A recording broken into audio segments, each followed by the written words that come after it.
బిడ్డ, తేనెను తాకావు కదా, తీయటి తేనెను తాకావు.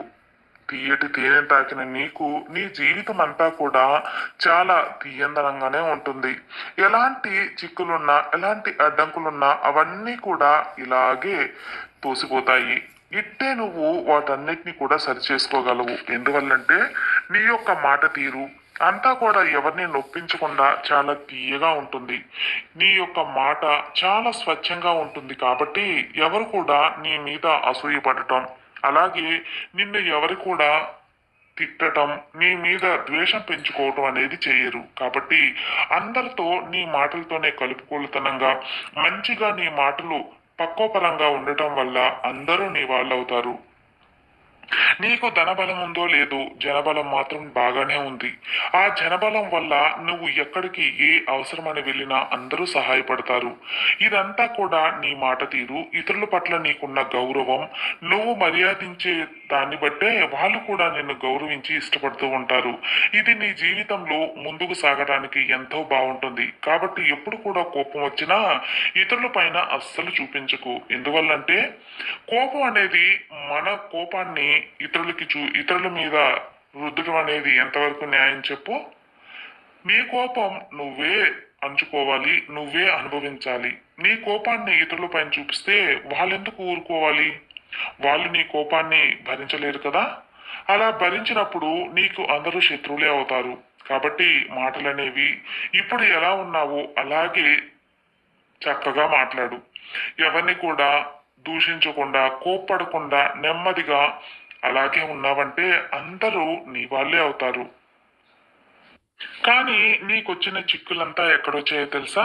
అందరూ నీ వాళ్ళు అనుకున్న బట్టే నువ్వు ఎవరిని కూడా నొప్పించలేవు కాబట్టి, ఎవరిని గట్టిగా మాట్లాడలేవు కాబట్టి, నీకు సహాయం చేసేది నిజమే అయినా నువ్వు ఇతరులకి లేదు అనకుండా పెట్టేస్తూ ఉంటావు. దానివల్ల నీకు లేకపోయినా ఇతరులకు పెట్టే గుణం అనేది, కాదు అనకుండా పెట్టే గుణం అనేది నీలో ఉంది. దీన్ని బట్టి నీ ఎదుగుదల అనేది చాలా తగ్గిపోతూ ఉంది. అవును తల్లి, నీవు రూ. 2 ఎత్తి పెట్టుకుంటే ఇంకొకరు వచ్చి ₹1 అడిగితే దాన్ని ఇచ్చేస్తావు. కానీ నీ దగ్గర ఉన్న ₹1 నీ ఖర్చులకి, నీ యొక్క కుటుంబ అవసరాలకి సరిపోతూ ఉంటాయి. కానీ ఇంకొక రూపాయి ఉంటేనే కదా నువ్వు దాచుకొని భవిష్యత్తు కోసం ఎత్తి పెట్టుకుంటావు. కానీ నువ్వు నీ వాళ్ళకి, అడిగిన వాళ్ళకి లేదు అనకుండా ఇచ్చేందువల్ల నువ్వు చాలా వెనుకబడిపోయి ఉన్నావు. చేతిలో డబ్బులు లేక ఏం చేయాలో తోచక, ఆదాయం లేకుండా న్యాయబద్ధంగా ఉన్నందువల్ల నీకు ఆదాయం కూడా పెద్దగా ఉండదు.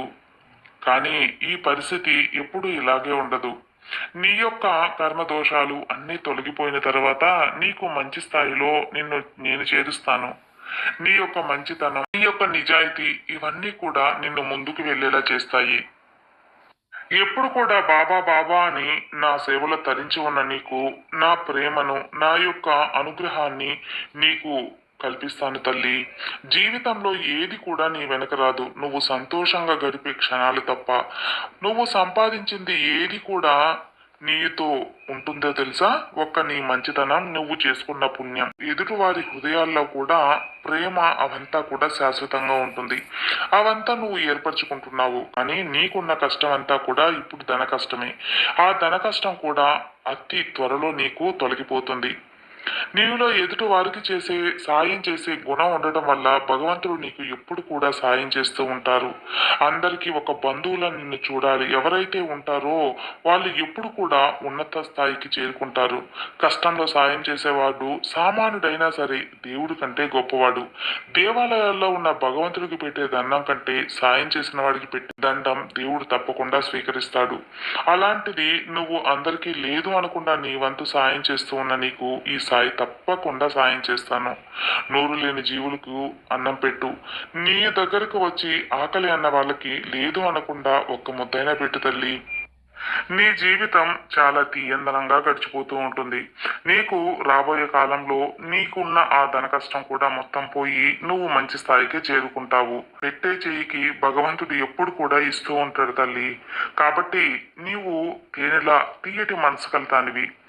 అలాగే తీయగా ఉన్న నీ జీవితం మరింత తీయదనంగా మార్చే బాధ్యత ఈ సాయి తీసుకుంటున్నాను. ఇక దేని గురించి దిగులు పడవద్దు.